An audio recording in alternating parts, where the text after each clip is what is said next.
Hello and welcome to AA Connect. AA Connect is a podcast you can either view or listen to and is produced by the Automobile Association of South Africa. My name is Leighton Beard, and in these podcasts we will focus on a range of topics and issues relevant to mobility in South Africa, Africa and the rest of the world, and inform you of the trends and debates in this sector. In our world, mobility covers a lot of ground. It talks to automotive issues, transport issues affecting motorists, cyclists and pedestrians, public transport, road infrastructure, and legal issues which affect everyone and anyone who is on any type of road in our country.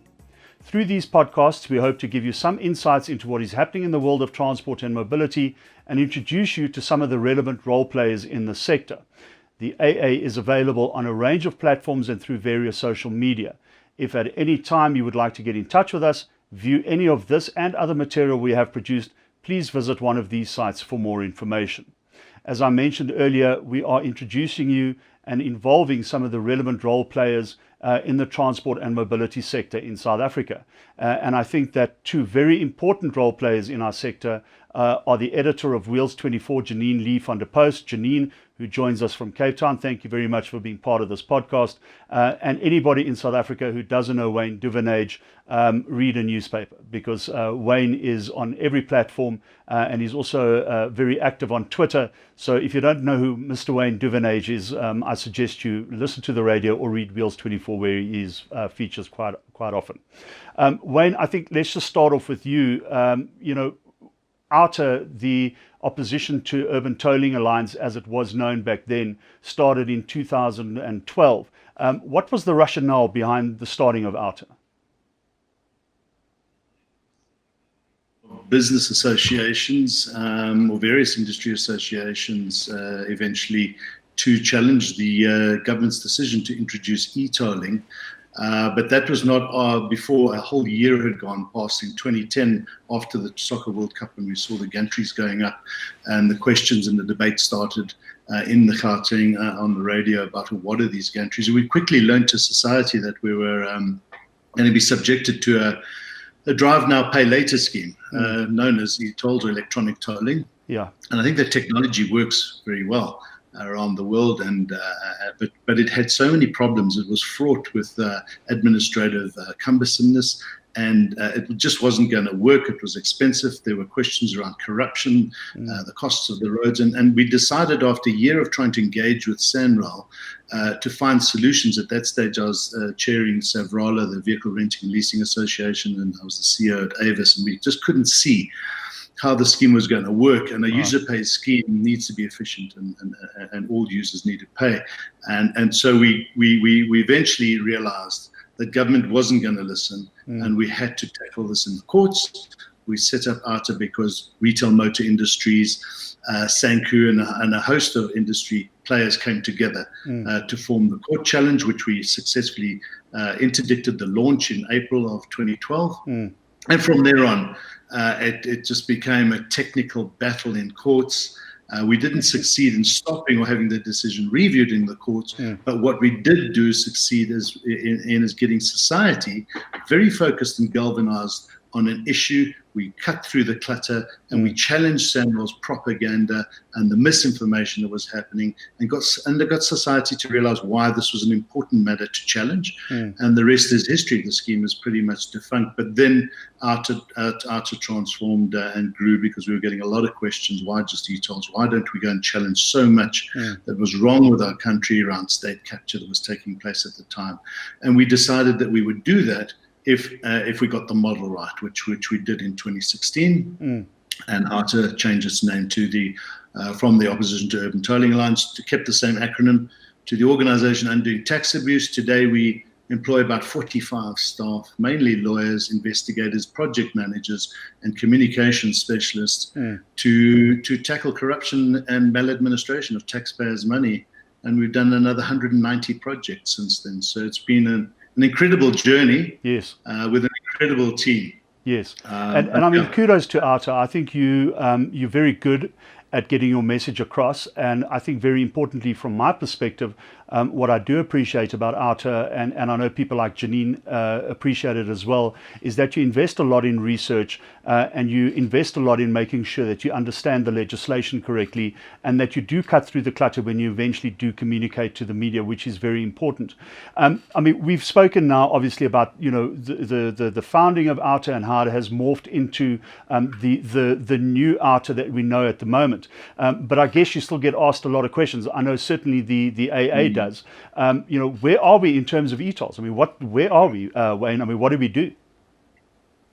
Well, it came down to the technicality of the court challenge that we wanted the courts to review the whole decision, was that they said they couldn't. They just couldn't do so because the money had been borrowed and the roads had been built, and there's a condemnation rule around administrative law, the 180 days rule, and that's fine. We said, okay, well, but the courts did open the door for us and said that if society wanted to bring a collateral challenge, a defensive challenge, if and when there are summons for payment, and you can defend yourself as to why you didn't pay or couldn't pay your e-tolls, you could win the process in that regard. So we said we would stay the course if society needed us to defend them, which they did, because SANRAL started summonsing in about 2017.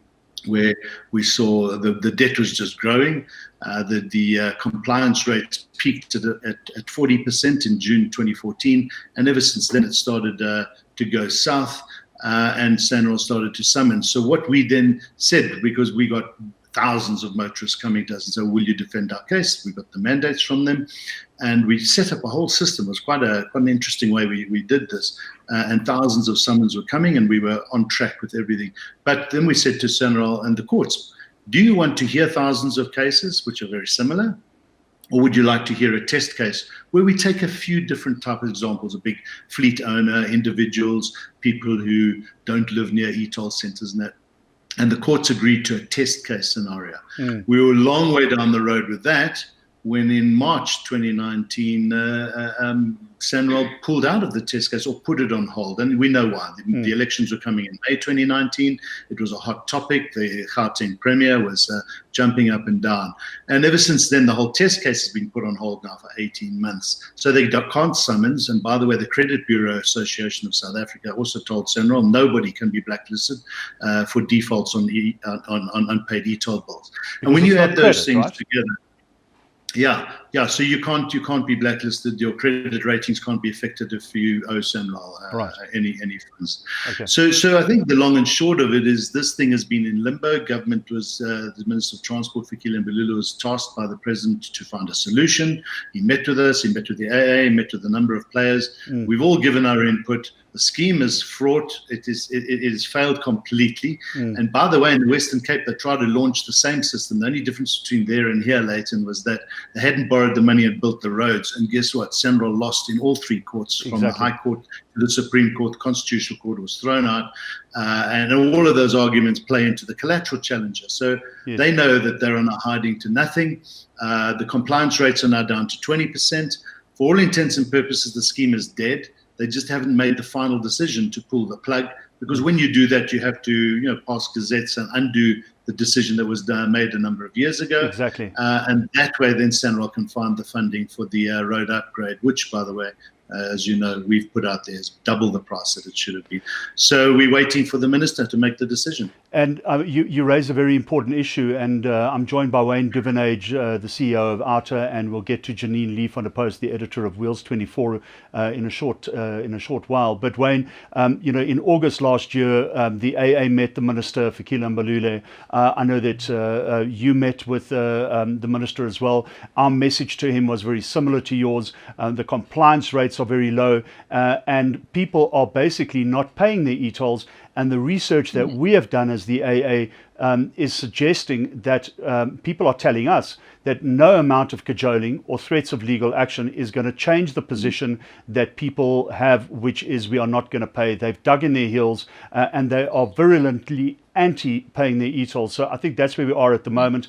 The minister in August last year indicated that by the end of 2019 he was going to give some direction of where we were going to go. That then shifted to the end of January, to the end of February, and then obviously we went into lockdown, and for that period we still haven't heard anything. So I think both OUTA and the AA, and obviously motorists and consumers in general, are sitting very eagerly awaiting some direction from the government. But this raises another issue, and you've recently come out, and I'll throw this to Janine, but OUTA has recently thrown out, let's extend the validity period of licenses to 10 years, because there are problems in the system. And Janine, you and I have spoken about this many times.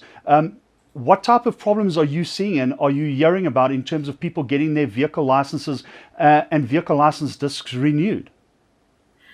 Hi, Leighton. I literally have hundreds of emails in my mailbox every day. Motorists complaining they've been trying for months to get slots.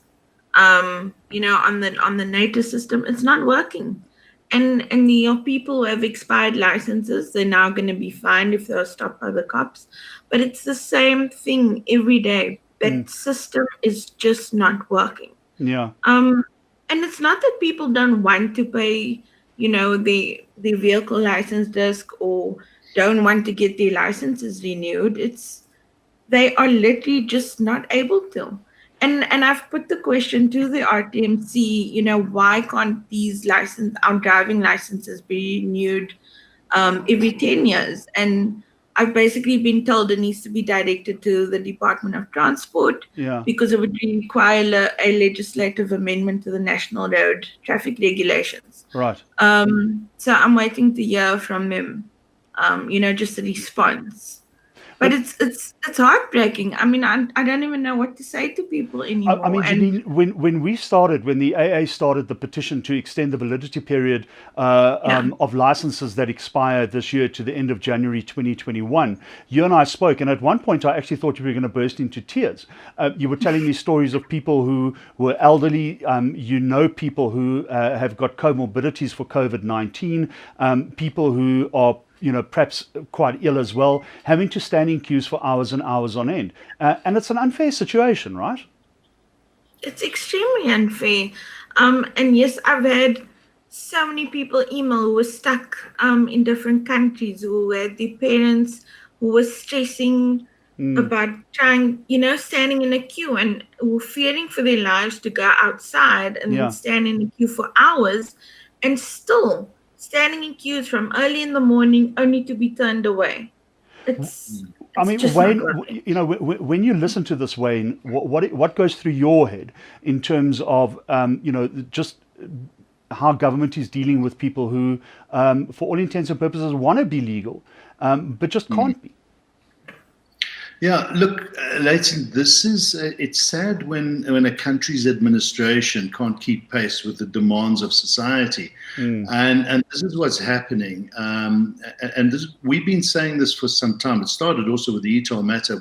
The view is this, really, government is only of the possible. When I say that, I mean, you can only govern when you put in laws that are manageable, because when you can't manage your own laws and enforce them, then you start to suffer from a crisis of legitimacy. And that's a sad place for any government to be in, and any country, because as citizens, we don't want to live in a country where you're forced to break the law, and there's a fear in that, not because you want to, but because you've got no option. Right. And here we have, long before COVID came along, people were battling to renew their driver's licenses. Right. They were struggling. So COVID has just made it a little bit worse, but they will use that as the excuse, and that's the sad reality. And so that's why we decided to do our research and found that around the world, many countries, more so in the first world, and we are first world in many respects, certainly in digital banking and other areas. So we asked the question, why 5 years? Why not 10?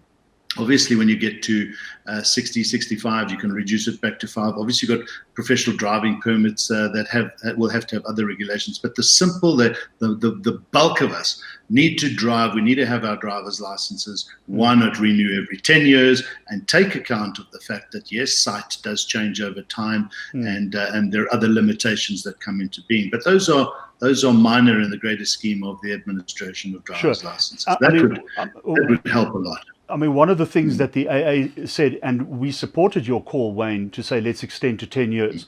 One of the things that we said is that vision is obviously very important when you drive. Maybe having a mandatory eye test with you in the vehicle every couple of years or every 5 years that you can produce if you are stopped and said, well, I have had my eye test. Here is proof of the fact that I'm capable to drive, is something that we would obviously want to see as well. But in terms of actually physically having to stand in a queue to renew your driver's license or vehicle license disc, we think is unfair. And obviously, we think that third-party agents such as the AA could also be involved in renewing these types of documents. Janine, I mean, are you hearing stories such as, we are hearing as well? I'm getting a lot of emails, I'm getting a lot of messages from people who are being stopped because these documents are expired and saying, well, here is a fine. I mean, are you hearing any of that information? I've been hearing a bit here and there that people are being fined for expired licenses, but not as much yet. The biggest outcry is still just trying to get a slot. And I mean, now recently the RTMC, to try and avoid corruption of people paying officials to get a slot for them, they've now opened random slots and telling motorists to check randomly when there's an available date. That's not an answer. It's not an answer. Yeah. What do people have to do? Sit online all day, all hours of the day and night to try and get an appointment? It's ridiculous. And at the end of the day, Janine, motorists are soft targets. Yes. Because they can't do it, as Wayne has now also said, and as we all know, it's very difficult to get these things renewed. When you can't get them renewed, you do become a soft target. And that, unfortunately, I think comes back to this issue that Wayne raised earlier of, we need more boots on the ground. It's the same with the legislation around the alcohol levels. If you're going to reduce alcohol levels to zero, that's fine. But in our view, the current legislation around alcohol and drinking and driving is adequate, but it's not being enforced. And that for us is the big issue. You can't legislate yourself out of a problem that requires boots on the ground. And that, I think, is where we are at the moment. And it's a very, very sad state of affairs. Wayne, in terms of how OUTA is approaching things, I see that you obviously are very active in terms of media and in terms of how you engage with the public. What else is OUTA doing to raise these issues and get some meaningful change at the end of the day? Well, we do a lot of public engagement. We do a lot of research, and then we also present to Parliament. So we've done a number of presentations to Parliament, more coming up now on the midterm budget allocations of funds. We watch and assess and evaluate SOE's financials. And then we challenge things like R2. Again, R2 is going to be the next ETOL matter. Again, demerit systems work around the world where you have good administration. Right. You try and clone a number plate or write on someone else's number plate in New Zealand or Australia or Europe, you will get caught. And you can do that. Yes. And so we need to make sure that R2, if it's going to be implemented, is constitutionally correct. So we are challenging that. We've launched our court papers there. And then on many other matters, we challenge mainly corruption and maladministration. Right. And our new division, the Public Governance Division, is tackling things like electoral reform. This is now independents can stand for elections in national government as well, and a host of other things. We've just launched a good paper that we're putting to Parliament to actually give them a sense and the reality of how they have dropped the ball when it comes to oversight of legislation and regulations in this country, and why they should be doing more and listening more to society. So many things coming our way, and I wish we had double the amount of team that we have, because we just can't get to it. Wayne, the point as well is that, let's just touch on OUTA, and Janine, you can jump in here as well. OUTA has raised issues around the constitutionality of OUTA, and as has the AA. On a very practical level, when we look at the legislation, and very recently the government has now released amendments to that, and they're open for comment until the 1st of December. But one of the things, for instance, that bothers us is that the documentation around OUTA speaks very much about its need for implementation to further road safety. But when you look at some of the provisions in there, you're getting high demerit points for instance, doing one thing, but you're only getting 2 demerit points for not wearing a seatbelt, or you're getting 1 demerit point or 2 demerit points for talking on your cell phone, which in our view are really road safety related issues. We're looking at this piece of legislation and saying to ourselves, this is geared towards revenue collection and not geared towards road safety. Janine, what's your view on that? So you took the words out of my mouth. If you look at those points, once again, the motorist is going to be a soft target because everything just seems revenue driven and not a stronger priority or focus on road safety. So yeah, and I battle to see how officials are going to regulate this when we can't even get the basics done.